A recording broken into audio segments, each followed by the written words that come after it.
नमस्कार, आप देख रहे हैं लाइव इंडिया और मैं हूं आपके साथ रोशन मिश्रा। तहलका यौन उत्पीड़न मामले में अब से कुछ ही देर में कोर्ट का फैसला सामने आ जाएगा।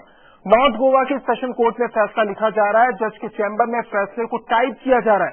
कोर्ट परिसर में ही तेजपाल का परिवार और उनके और भी लोग मौजूद हैं, जबकि तेजपाल खुद इस समय क्राइम ब्रांच के दफ्तर में है।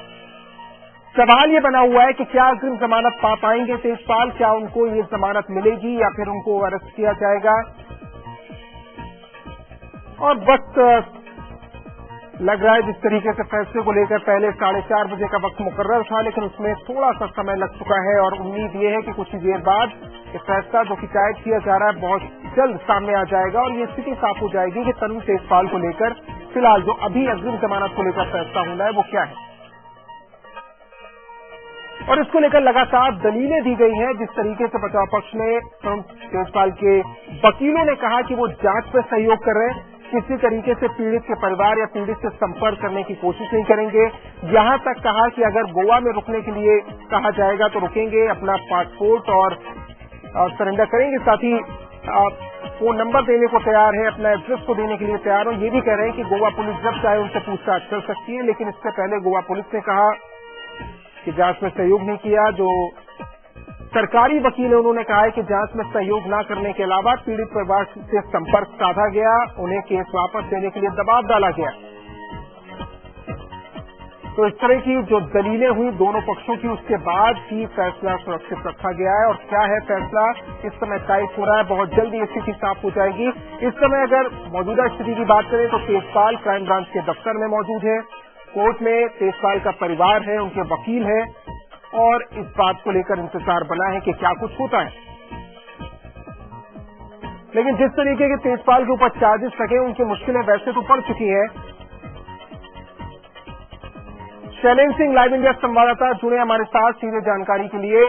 शैलेंद्र, कुछ अपडेट मिल पाई, कितना वक्त, क्योंकि टाइप हो रहा है तो हो सकता है किसी भी पल ये फैसला सामने आ जाए और स्थिति साफ हो जाए, लेकिन कितना वक्त और लग सकता है? देखिए रोशन, अभी इंतजार है इस फैसले का कि जज के कमरे में बकायदा ये उनके चैम्बर में ये फैसला अभी टाइप हो रहा है और थोड़ा सा वक्त हम भी मीडिया इंतजार कर रही है, पूरे देश की जनता इंतजार कर रही है कि आखिर तरुण तेजपाल को जो है क्या बेल मिलती है या फिर वो सलाखों के पीछे पहुंचते हैं। रोशन, इस मामले में जिस तरीके की धाराएं उन पर लगी हैं, धारा 376 और धारा 354, ये पूरी तरह से आपराधिक धाराएं हैं और तरुण तेजपाल पर यौन उत्पीड़न का आरोप है। तो इस मामले में तरुण तेजपाल पूरी तरह से फंस चुके हैं, लेकिन ये देखना होगा कि कोर्ट का नजरिया क्या होता है, क्योंकि बचाव पक्ष और अभियोजन जो दोनों पक्ष हैं, पुलिस और जो तरुण तेजपाल, दोनों के लॉयर्स ने बाकायदा इस बात पर जिरह की है और जज को यह फैसला करना है, जज साहिबा को यह फैसला करना है कि वो कितनी कि आखिर वो तरुण तेजपाल पर क्या निर्णय लेते हैं। इस पर हमारी भी नजर बनी है। चलेगा, बने रही हमारे साथ। ये काफी महत्वपूर्ण है कि फैसला जो आना है वो दलीलों के बाद आना है। दलीलें जो दी गई कोर्ट में, दलीलें चाहे वो तरुण तेजपाल के वकीलों ने दी हो, सरकारी वकीलों ने दी गई हो, तमाम मुद्दों पर दलीलें दी गई। हम आपको दिखाते हैं कोर्ट में हुआ क्या, किस तरीके से दलीलें रखी गई दोनों पक्षों की ओर से। तेजपाल के वकील की ओर से कहा गया कि गिरफ्तारी गैर जरूरी है, आखिरी विकल्प होना चाहिए। गिरफ्तारी यानी अरेस्ट होना है तो वो आखिरी विकल्प हो। सरकारी वकील ने कहा कि गंभीर आरोपों को देखते हुए पुलिस को 14 दिन की कस्टडी दी जाए, जिससे कि पूछताछ हो पाए, सही तरीके से जानकारी जुटाई जा पाए तरुण तेजपाल से। तो गिरफ्तारी का विरोध और गिरफ्तारी को बहुत वाजिब बताया गया सरकारी वकील की ओर से। तेजपाल के वकील ने कहा कि जांच के लिए तैयार है, पूछताछ में पूरा सहयोग देंगे। काउंटर किया सरकारी वकील ने, कहा कि समन दिया, नहीं आए। लगातार गिरगिट की तरह रंग बदल रहे तेजपाल, यानी जो स्टैंड उनका है उस पर वो कायम नहीं है, अपने स्टैंड से बदल गए और जिस तरीके से आरोप लगाए थे अपनी अर्जी में पीड़िता को लेकर, उसको लेकर सवाल उठाया है। तेजपाल के वकील ने कहा कि तेजपाल के खिलाफ आपराधिक रिकॉर्ड नहीं है, यानी उनका रिकॉर्ड साफ है। सरकारी वकील ने कहा कि पीड़ित के घर पर कुछ लोगों को समझौते के लिए भेजा गया, यानी अगर बाहर रहते हैं तो वो केस को प्रभावित कर सकते हैं, परिवार से मिल सकते हैं पीड़ित के और साथ ही दबाव डाल सकते हैं। तेजपाल के वकील ने तर्क किया कि वो अपना मोबाइल नंबर देंगे, पासपोर्ट जमा करा देंगे। मोबाइल नंबर यानी हर वक्त उपलब्ध होंगे, जिस समय पूछताछ के लिए बुलाया जाता है वो उपलब्ध होंगे, साथ ही वो देश छोड़कर बाहर नहीं जाएंगे। तेजपाल के वकील ने कहा कि कोर्ट जहां कहेगी वहां रहेंगे तेजपाल, पीड़ित जहां रहती है वहां नहीं जाएंगे। सरकारी वकील ने काउंटर किया कि कस्टडी में ही आरोपी से सही पूछताछ हो सकती है, यानी अरेस्ट किया जाना जरूरी है।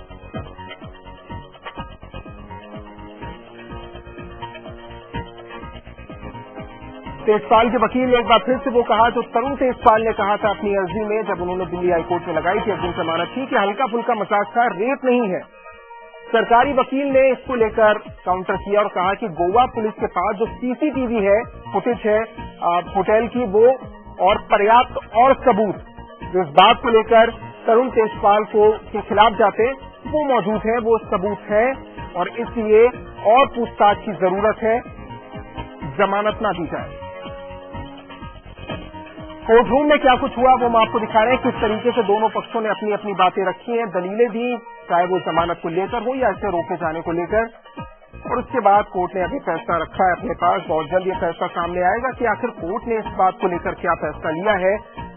तेजपाल के वकील लगातार ये कहते आ रहे हैं कि गिरफ्तारी जरूरी नहीं, ये आखिरी विकल्प होना चाहिए क्योंकि पूछताछ में सहयोग कर रहे हैं, लेकिन इस बात को काउंटर किया है सरकारी वकील ने और कहा कि गिरफ्तारी जरूरी है पूछताछ के लिए और जांच में सहयोग नहीं किया। इससे पहले भी कई बार बुलाया गया, वो आए नहीं, आखिरी वक्त में जब गिरफ्तारी का डर था तब वो सामने आए। समन देने के बाद भी लगातार ना सामने आना और उसके बाद भी अपने स्टैंड पर कायम ना रहना। ये कहा गया कि पीड़ित अपने स्टैंड पर कायम है, लेकिन जो तरुण तेजपाल है वो अपना बार बार जो बयान है वो बदल रहे हैं। लाइव इंडिया संवाददाता शैलेंद्र सिंह हमारे साथ लगातार जुड़े हैं। शैलेंद्र, सवाल इसलिए भी है क्योंकि जो स्टैंड है तरुण तेजपाल का वो डिफर कर रहा है। पहले आपने जो मेल की वो आपके खिलाफ एक प्रमुख सबूत के तौर पर है क्योंकि आपने उसमें एडमिट किया कि आपने गलती की है, हालांकि अपने लिए सजा खुद तय की, लेकिन अब ये कानूनी मामला हो चुका है। तो ये जो स्टैंड बदलना है इसी बात को सरकारी वकील ने भी रखा है। देखिए रोशन, इस मामले में तरुण तेजपाल का जो अपना इकबालिया ईमेल है उन्होंने जो लिखा है पीड़ित पत्रकार के नाम, वो काफी है सबूत के तौर पर। तरुण तेजपाल ने जिस तरीके से लगातार अपने बयान बदले हैं और जो भी उन्होंने बयान चाहे वो मीडिया को लिखे हो या उन्होंने प्रिंट मीडिया को जो एक दो इंटरव्यूज दिए हों, उसमें वो कह रहे हैं, बाद में वो कह रहे हैं कि लड़की के ही चरित्र पे सवाल खड़े कर रहे हैं। वो कह रहे हैं कि जो हुआ था वो लड़की की सहमति से हुआ था, लेकिन एक तरफ वो कहते हैं कि लड़की की सहमति से हुआ था, दूसरी तरफ वो ये कहते हैं कि जो कुछ हुआ वो इतना गलत हुआ कि उन्हें 6 महीने के लिए संपादक के पद से इस्तीफा देना होगा और वो इससे दूर हो जाएंगे। तो कहीं न कहीं उनको अंदर से गिल्ट भी फील हो रहा है। सवाल ये है कि अगर उन्होंने ये सब कुछ सहमति से किया तो उनको अंदर से इतना ज्यादा इस मामले को लेकर के इतनी ज्यादा गिल्ट क्यों फील हो रही थी। तरुण तेजपाल के खिलाफ कई अहम सबूत, जैसा रोशन आपने बताया कि कई अहम सबूत जो है पुलिस के पास पहले से ही मौजूद है, चाहे सीसीटीवी फुटेज हो, चाहे फिर जो पीड़ित पत्रकार है उसने 3 जो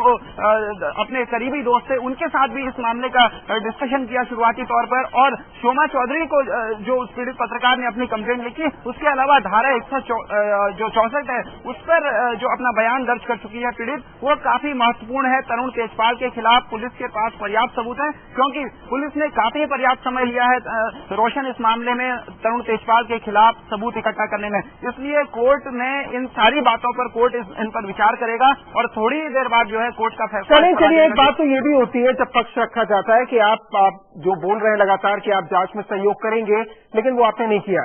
आप दोनों पक्षों को अगर ध्यान से सुने, जो दलीलें दी गई उसमें यह भी कहा गया कि किसी तरीके से पीड़ित से संपर्क साधने की कोशिश नहीं करेंगे, आप वहां से दूर रहेंगे। लेकिन सरकारी वकील ने इस बात का उल्लेख किया है जो हुआ कि पीड़ित परिवार से संपर्क किया गया, चाहे वो तरुण तेजपाल के संबंधियों ने किया हो, और उसके बाद केस वापस लेने के लिए दबाव डाला गया। इस बात को भी तो कोर्ट संज्ञान में लेगा कि अगर आप बाहर रहते तो क्या केस को प्रभावित कर सकते हैं। चंदन, जो सबसे बड़ा जो पुलिस के वकील के पास जो सबसे बड़ा पॉइंट है वो यही है कि तरुण तेजपाल इससे पहले उनके रिश्तेदार जो है उस पीड़ित महिला पत्रकार के से संपर्क कर चुके हैं और उसकी जो पीड़ित महिला पत्रकार है उसकी मां से संपर्क कर चुके हैं। तो कहीं न कहीं केस को प्रभावित कर सकते हैं, वो रसूखदार व्यक्ति हैं और कहीं न कहीं तरुण तेजपाल ने इस पूरे के पूरे मामले को खुद ही पॉलिटिकल करने की कोशिश की है। और पुलिस के पास सबसे जो अहम बात है वो यही है कि इस मामले में तरुण तेजपाल समाज के एक रसूखदार व्यक्ति हैं, एक रसूखदार पत्रकार हैं, उनका नाम इन्वेस्टिगेटिव जर्नलिज्म में काफी बड़ा नाम है और वो इस केस को किसी न किसी तरीके से प्रभावित कर सकते हैं। तो पुलिस के पास जो सबसे महत्वपूर्ण दलील है रोशन, वो यही है कि तरुण तेजपाल इस मामले में लगातार बयान बदल रहे हैं और जो कॉपरेशन की वो बात कर रहे हैं पुलिस के साथ वो नहीं कर रहे हैं। शुरुआती तौर पर जब उनको जब उनको बुलाया गया था गोवा, वो नहीं पेश हुए, उन्होंने फैक्स भेजा और फैक्स भेजने के बाद जो है वो उन्होंने कहा कि मैं कल हाजिर होऊंगा, वो कल हाजिर होते हैं, लेकिन उसमें क्या उन्होंने सहयोग किया, ये एक बड़ा सवाल है। उन्होंने अपनी तरफ से दिखाने की कोशिश किया तरुण तेजपाल ने कि वो पूरी तरह से इस मामले में सहयोग कर रहे हैं, लेकिन सवाल यह है कि क्या ये बात वो तो सहयोग तब कर रहे हैं ना जब आपको गिरफ्तारी का डर सताने लगा, आपको अग्रिम जमानत के लेकर भी आपके पास विकल्प नहीं बचा, तो आपको लगा कि अब समन है, उसके बाद अरेस्ट वारंट होगा, इसलिए आपको आपके पास विकल्प नहीं और आप सामने आए, आप गोवा पुलिस के सामने आए। लेकिन अभी तक जिस तरीके से रुख बदला है, जिस स्टैंड को लेकर तरुण तेजपाल पर भी निशाना साधा सरकारी वकील ने कि आप अपने स्टैंड पर कायम नहीं है। महत्वपूर्ण बात तो यही है कि आप अपने स्टैंड पर कायम नहीं है। जिस समय आपको लगा कि यह आंतरिक मामला नहीं है, आपके संस्थान का मामला नहीं है, कानूनी दांवपेच में उलझ चुके हैं, धारा गंभीर लगी, उसके बाद आपको भी लगा कि शायद आपने जो शुरुआत में माना वो गलती कर दी, तो आप उसी तरीके से बर्ताव कर रहे हैं जो आमतौर पर कोई भी आरोपी इस तरीके से अपने स्टैंड से बदलता है। बिल्कुल रोशन, एक आरोपी के तौर पर तरुण तेजपाल को जो भारतीय कानून से जो अधिकार मिले हुए हैं, तरुण तेजपाल उनका इस्तेमाल कर रहे हैं, चाहे वो एंटिसिपेटरी बेल के लिए दिल्ली हाईकोर्ट में उन्होंने अप्लाई किया हो, उसके अलावा जब उन्होंने दिल्ली हाईकोर्ट से इस एप्लीकेशन को विड्रॉ कर लिया तो गोवा सेशन कोर्ट पहुंच गए। ये पूरा का पूरा एक आरोपी के तौर पर अपना बचाव कर रहे हैं और शुरुआती तौर पर भले ही इस मामले में उन्होंने कन्फेशन कर लिया हो, 6 महीने की अपने लिए सजा खुद ही तय कर ली हो, लेकिन बाद में तरुण तेजपाल को लगा और उनके लॉयर्स ने हो सकता है उनको सलाह दी हो कि आपके जो बयान है वो आपके लिए मुसीबत बन सकते हैं और आने वाले समय में कोर्ट में एक साक्ष्य के तौर पर भी पुलिस उनको पेश कर सकती है। तो कहीं न कहीं तरुण तेजपाल को ये लगा होगा कि जो उन्होंने शुरुआती तौर पर ईमेल जो उन्होंने महिला पत्रकार थी उसको जो ईमेल उन्होंने लिखा, जो एसएमएस लिखे, वो उनके खिलाफ सबूत बन सकते हैं। इसलिए तरुण तेजपाल को ने कहीं न कहीं अपने स्टैंड में थोड़ा सा बदलाव किया है और अब वो पूरी तरह से इस मामले में कानूनी जो है पक्ष अपना मजबूत कर लेना चाहते हैं और एक आरोपी के तौर पर वो चाहते हैं कि उन्हें जो है इस मामले में जेल न हो, किसी तरीके से वो जेल पे न जाएं। अब वो इस मामले में जो है उनके वकील यहां तक कह रहे हैं कि आप हमारा जो है तरुण तेजपाल का पासपोर्ट रख लीजिए, तरुण तेजपाल का मोबाइल नंबर रख लीजिए, लेकिन सवाल ये है कि क्या कोर्ट के गले ये सब चीजें लेकिन बात जो कर रहे हैं ना शरीर, वो बात हो रही है अभी सिर्फ अग्रिम जमानत को लेकर। महत्वपूर्ण बात ये भी है कि जो कुछ इस केस को लेकर सबूत जुटाए गए हैं गोवा पुलिस की ओर से, जो साक्ष्य सामने आए, सीसीटीवी फुटेज की बात कर रहे हैं और पीड़ित के कालिया बयान की बात जो कर रहे हैं, 164 के तहत जो बयान दर्ज हुआ है, उससे कानूनी तौर पर इस पूरे केस की अगर बात की जाए तो तरुण तेजपाल कहां स्टैंड कर रहे हैं, इस पर बात करेंगे। आप बने रहिए हमारे साथ, एक छोटे से ब्रेक के लिए रुकना है, बहुत जल्द लौटते हैं। आप देखते रहिए लाइव इंडिया।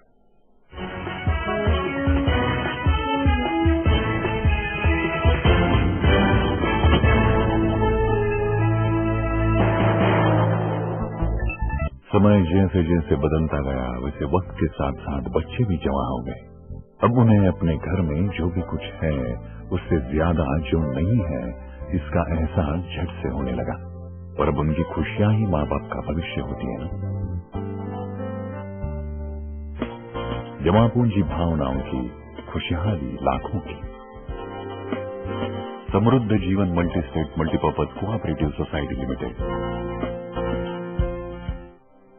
चलो चले हम उठाओ हाथ को का सही मजबूत करे अपनी ताकत को यही। 2 कदम जिंदगी से जिंदगी की ओर।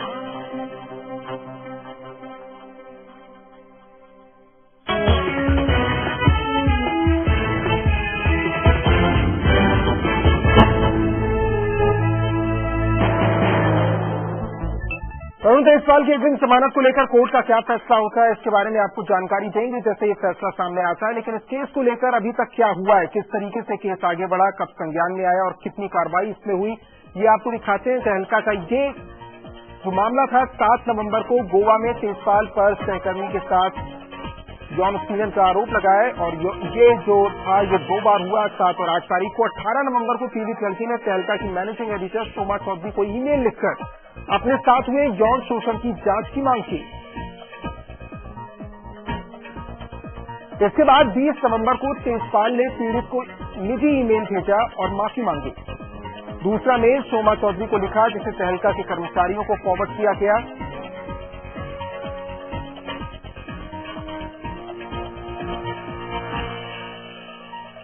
बीस नवंबर को ही ईमेल में तेजपाल ने 6 महीने के लिए तहलका के एडिटर इन चीफ पद से इस्तीफा दिया।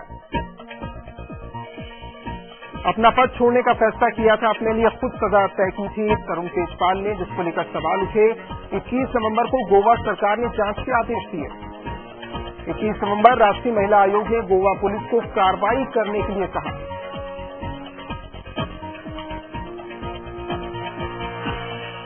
और इसके बाद 22 नवंबर तेजपाल के खिलाफ गोवा पुलिस ने एफआईआर दर्ज की। 22 नवंबर को गोवा पुलिस दिल्ली में तहलका के दफ्तर पहुंची। तहलका के दफ्तर से संबंधित दस्तावेज दिए गए। 24 नवंबर को तहलका की मैनेजिंग एडिटर शोमा चौधरी से गोवा पुलिस ने पूछताछ की। और यह बताना जरूरी है कि शोमा चौधरी के स्टैंड को लेकर भी सवाल उठे। 24 नवंबर दिल्ली में पीड़ित लड़की के 3 सहकर्मियों से पूछताछ हुई, जिनको सबसे पहले जानकारी पीड़ित ने दी थी और बताया था अपने साथ हुई घटना के बारे में। पीड़ित लड़की ने तेजपाल को लेकर गंभीर आरोप लगाए। और इसके बाद 25 नवंबर तेजपाल ने दिल्ली हाईकोर्ट में अपनी अग्रिम जमानत के लिए अर्जी दी। लेकिन तब तक ये मामला बहुत ज्यादा मुश्किलें पैदा कर चुका था उनके लिए। गिरफ्तारी पर रोक लगाने से दिल्ली हाईकोर्ट ने इंकार कर दिया। तेजपाल ने बीजेपी पर साजिश करने का आरोप लगाया। उन्होंने कहा कि जबरदस्ती उनके खिलाफ इस तरह का मजबूत केस बनाया जा रहा है। मुंबई में गोवा पुलिस ने पीड़ित लड़की का बयान दर्ज किया और ये बयान मजिस्ट्रेट के सामने 164 के तहत बयान दर्ज हुआ। गोवा पुलिस ने तेजपाल को पेश होने के लिए समन भेजा था 27 नवंबर को, लेकिन वो पेश नहीं हुए। तहलका की मैनेजिंग एडिटर शोमा चौधरी ने इस्तीफा दिया 28 नवंबर। बाद में शोमा चौधरी से राष्ट्रीय महिला आयोग ने जवाब मांगा। साथ ही तेजपाल ने दिल्ली हाईकोर्ट से अग्रिम जमानत की अर्जी वापस ली। थोड़ा वक्त मांगा गोवा पुलिस से। गोवा पुलिस को चिट्ठी लिखकर अगले दिन पेश होने के लिए कहा। और इसके बाद पीड़ित लड़की ने तेजपाल पर रेप करने का आरोप लगाया। ये कहा कि गंभीर आरोप है, रेप है, नए कानून के तहत जो कुछ किया वो रेप के दायरे में आता है। आरोपों के बाद पहली बार तेजपाल दिल्ली एयरपोर्ट में नजर आए। रवाना हो रहे थे गोवा के लिए। पणजी कोर्ट में दोनों पक्ष की दलीलें खत्म है। शैलेंद्र हमारे साथ लगातार जुड़े हैं, जो पल पल की अपडेट हम तक पहुंचा रहे हैं। शैलेंद्र, जो सवाल है वो इस पूरे केस को लेकर अभी तो नजर इस बात को लेकर है कि अग्रिम जमानत को लेकर कोर्ट क्या फैसला देती है, लेकिन जो पुलिस का पक्ष है जिसको सरकारी वकील ने रखा भी कोर्ट के सामने, वो तो काफी मजबूत नजर आता है। 164 के तहत बयान हुआ है। पीड़ित के परिवार को लेकर भी शिकायत दर्ज हो चुकी है। और इसके अलावा जो ईमेल है वो भी इस बात का जिक्र कर रहे हैं। पीड़ित ने अपने दोस्त को जो जानकारी दी वो भी एक मजबूत चीज है पुलिस के लिए। काफी मुश्किल में है तरुण तेजपाल। बिल्कुल रोशन, बिल्कुल सही कहा आपने। तरुण तेजपाल बिल्कुल बहुत मुश्किल में है। और जो सबूत पुलिस के पास है, जिन सबूतों का जिक्र आपने किया है, वो सबूत जो है पुलिस के पास काफी पुख्ता है। पुलिस ने पहले इस मामले में सारे के सारे सबूत इकट्ठा कर लिए। उसके बाद वो तरुण तेजपाल की गिरफ्तारी के लिए उसने कोई कदम आगे बढ़ाया। चाहे शुरुआती तौर पर तहलका की से सबसे पहले गोवा पुलिस दिल्ली नहीं पहुंची थी, लेकिन गोवा पुलिस के एक अधिकारी ने तहलका की जो मैनेजिंग एडिटर थी शोमा चौधरी से, तत्कालीन मैनेजिंग एडिटर शोमा चौधरी, उनसे ये पूछा कि आप जो जितनी भी ईमेल जो है पीड़िता और उनके बीच हुई है वो पूरी की पूरी ईमेल की कन्वर्सेशन और जो भी डिटेल्स उस पीड़ित पत्रकार ने भेजी हैं वो सब कुछ आप हमें भेज दीजिए। लेकिन शोमा चौधरी ने वो डिटेल्स नहीं भेजी। लेकिन पुलिस ने जब वो दिल्ली पहुंचती है, दिल्ली पहुंचने के बाद तहलका के ऑफिस जाती है। तहलका के ऑफिस पहुंचने के बाद 9 घंटे तक लगातार जो है वो तहलका के दफ्तर में रहती है। और उस दौरान शोमा चौधरी भी खुद तहलका के दफ्तर में मौजूद रहती है और उनसे भी पूछताछ होती है। और साथ ही जो तहलका का जो कंप्यूटर जो सेंट्रल सर्वर है उसकी जो हार्ड डिस्क है वो भी पुलिस के पास,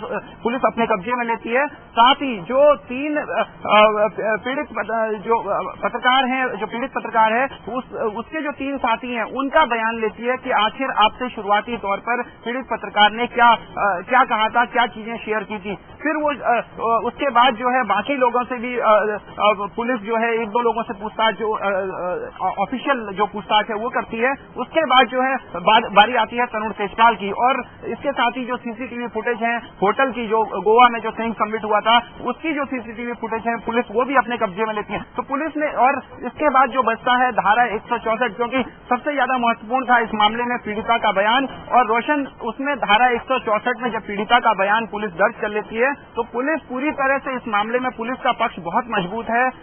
जो बयान है और इसके अलावा जो सबूत हैं वो सब कुछ पुलिस के पास मौजूद है। अब ये देखना यह है कि गोवा जो सेशन कोर्ट है वो इस मामले में क्या फैसला लेती है। क्या तरुण तेजपाल को बेल मिलती है या तरुण तेजपाल जो है सलाखों के पीछे जाते हैं, पुलिस कस्टडी में जाते हैं और पुलिस जो है उनसे पूछताछ करती है। लेकिन अब ये थोड़ी ही देर बाद जो है रोशन पता चल जाएगा आखिर तरुण तेजपाल का क्या होगा। लेकिन चलें, इस तरह के किसी भी मामले में जब इतना गंभीर आरोप लगाओ तो आरोपी से पूछताछ तो हो ही जाती है। इस केस में अभी तक तरुण तेजपाल से पुलिस ने पूछताछ नहीं की है, तो पुलिस भले ही जांच में सहयोग करने की बात तरुण तेजपाल करे या उनके वकील करे, लेकिन पूछताछ होना भी तो जरूरी है, जिससे अभी तक दूर है।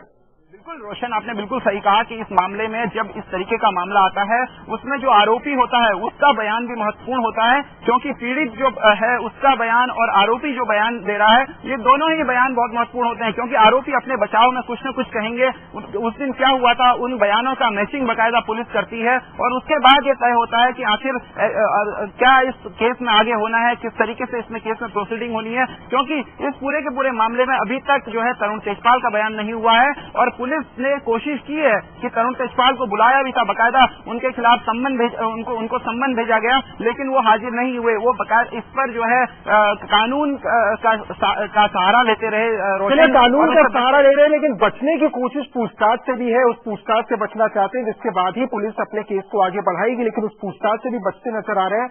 कोर्ट के रुख पर सबकी नजर टिकी है। क्या फैसला होता है कोर्ट में, किस तरीके से उन्हें जमानत मिलती है या इसको खारिज किया जाता है, बात इस पर करेंगे। चलें, हमारे साथ जुड़े, एक छोटे से ब्रेक के लिए रुकना है, बहुत जल्द लौटते हैं।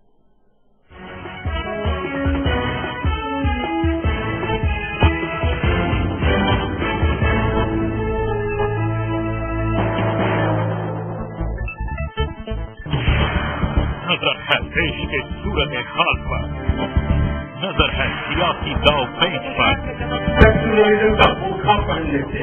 नजर है जनता से जुड़े सवालों पर। आम आदमी का खाना ही मुश्किल हो गया, महंगाई बढ़ गई है, हर 2 महीने के बाद 2 रुपए बढ़ रहे हैं। नजर है देश की तरक्की पर, नजर है हर इलाके हर शहर पर, नजर है पूरे इंडिया पर। लाइव इंडिया, नजर है हमारी हर खबर पर।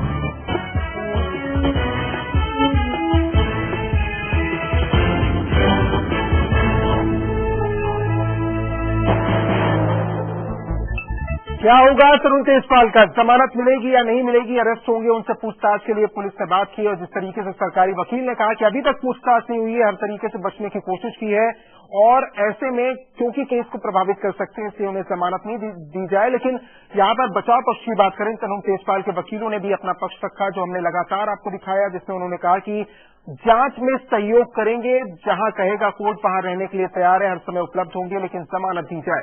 और इसी पर इस समय फैसला आने की उम्मीद है, बहुत जल्द ये फैसला आने वाला है कि तरुण तेजपाल का क्या होगा, जिस पर सबकी नजरें टिकी है। शैलेंद्र हमारे साथ लगातार जुड़े हैं। शैलेंद्र, तरुण तेजपाल के अलावा, क्योंकि इस मामले में उन पर तो केस हो चुका है और उनकी जमानत को लेकर फैसले का इंतजार है, लेकिन इसमें कई और लोग हैं जिन पर कहीं न कहीं आरोप लगे हैं, चाहे वो शोमा चौधरी हो या तहलका मैनेजमेंट के और लोग हो। देखिए, बिल्कुल सही रोशन, इस मामले में शोमा चौधरी को अभी तक पुलिस ने क्लीन चिट नहीं दी है। गोवा पुलिस ने उन्हें क्लीन चिट नहीं दी है क्योंकि उनकी भूमिका इसमें कहीं न कहीं गोवा पुलिस को संदिग्ध लगती है। हालांकि वो तहलका के मैनेजिंग एडिटर के पद से इस्तीफा दे चुकी हैं। उन्होंने कहा है कि उसमें फेयर इंक्वायरी होनी चाहिए और अपनी तरफ से पूरी तरह से इसमें ये दिखाने की कोशिश कर रही है कि वो इस पूरे इसमें सहयोग के पक्ष में है। लेकिन जिस तरीके से उनका शुरुआती रवैया रहा है वो कहीं न कहीं संदेह के घेरे में है। साथ ही पुलिस जो है तरुण तेजपाल की बेटी, जो कि पीड़ित पत्रकार की दोस्त भी है, उससे भी पूछताछ कर सकती है कि आखिर उस पीड़ित पत्रकार ने उस तरुण तेजपाल के लिए क्या शब्द कहे, क्या बातें कही उनकी बेटी से। तो ये दो शख्स हैं जिनसे जो है पुलिस आने वाले समय में पूछताछ करेगी और जो उसके अलावा जो 3 जो पत्रकार हैं, जो महिला पत्रकार के दोस्त हैं, उनसे भी पुलिस एक बार और पूछताछ कर सकती है कि आखिर डिटेल में वो पूछताछ होगी कि आखिर फिर क्या क्या होगा। लेकिन इसमें शोमा चौधरी की भूमिका बिल्कुल जो है वो अभी नकारी नहीं जा सकती। शोमा चौधरी, क्योंकि ये माना जा रहा है कि पुलिस जो है उनको अभी तक क्लीन चिट नहीं दी है, पुलिस ने क्लीन चिट नहीं दी है। साथ ही जिस तरीके से इस केस को शुरुआत में दबाने की कोशिश की, उसको लेकर सीधे सीधे पीड़ित ने ही आरोप लगाया शोमा चौधरी पर। लेकिन अभी नजर है तरुण तेजपाल को लेकर क्या होता है, कोर्ट क्या फैसला लेती है। उनकी अग्रिम जमानत पर सुनवाई हो चुकी थी, फैसला सुरक्षित टाइप हो रहा है और बहुत जल्द ये फैसला सामने आ जाएगा कि तरुण तेजपाल को बेल मिलती है या फिर उन्हें जेल जाना पड़ता है। शुक्रिया आपका शैलेंद्र इस तमाम जानकारी के लिए। और इसी के साथ इस बुलेटिन में अभी फिलहाल इतना ही। आप देखते रहिए लाइव इंडिया, खबरें लगातार जारी है।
नजर है देश के सूरत हाल पर, नजर है सियासी दाव पेच पर,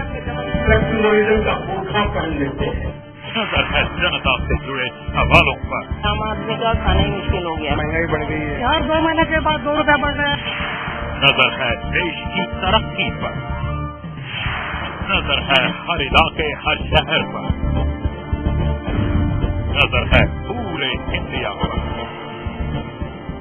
लाइव इंडिया, नजर है हमारी हर खबर पर।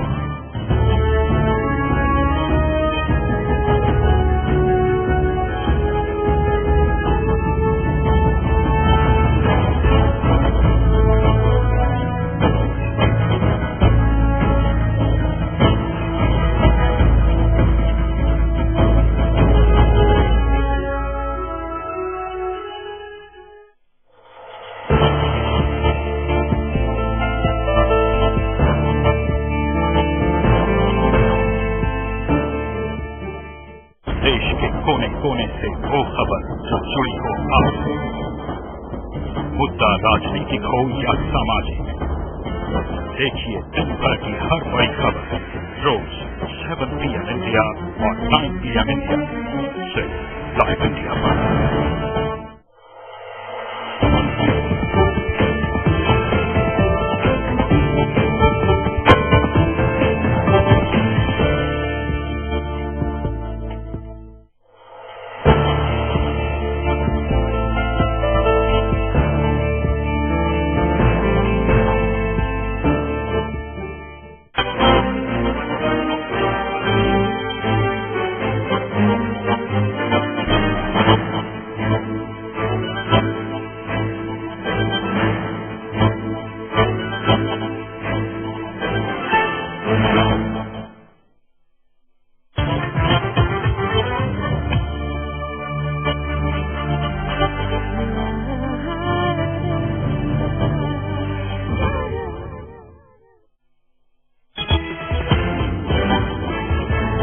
तेजपाल की जमानत पर किसी भी वक्त आ सकता है फैसला। कोर्ट में मौजूद है परिवार, क्राइम ब्रांच के दफ्तर में तेजपाल, कोर्ट के बाहर सुरक्षा के इंतजाम।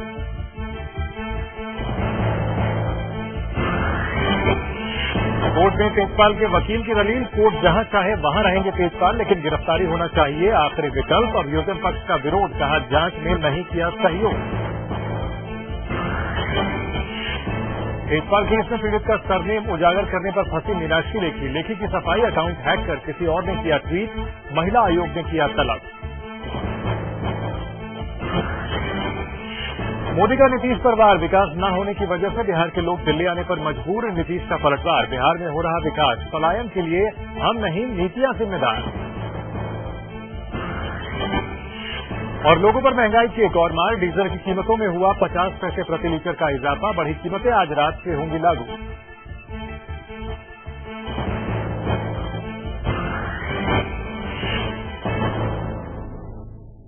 नमस्कार, आप देख रहे हैं लाइव इंडिया। मैं हूं चंदन सिंह। तहलका यौन उत्पीड़न मामले में अब से कुछ ही देर में कोर्ट का फैसला सामने आ जाएगा। नॉर्थ गोवा के सेशंस कोर्ट में फैसला लिखा जा रहा है। जज के चैम्बर में फैसले को टाइप किया जा रहा है। कोर्ट परिसर में ही तेजपाल के परिवार के सदस्य मौजूद हैं, जबकि तेजपाल खुद इस वक्त क्राइम ब्रांच के दफ्तर में हैं। करुण तेजपाल पर बलात्कार का मुकदमा दर्ज